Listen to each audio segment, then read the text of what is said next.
Being a parent is a wide open window into the human condition.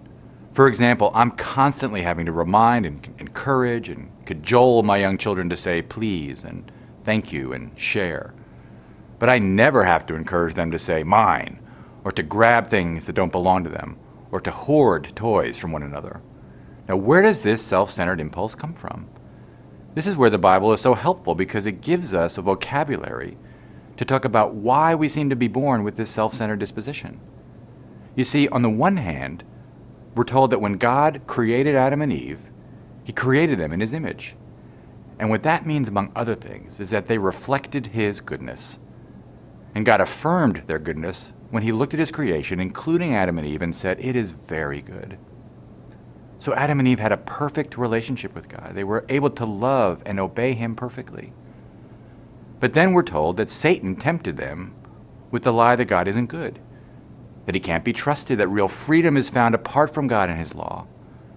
And so when Adam and Eve believed and acted on that lie, Paul tells us in Romans 5 that sin entered the world the way virus enters your body, infecting all mankind from that time on.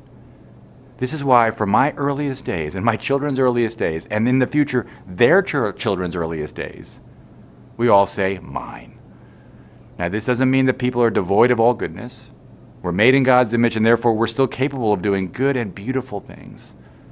But sin has corrupted our ability to love and obey God with our whole hearts, strength, and mind.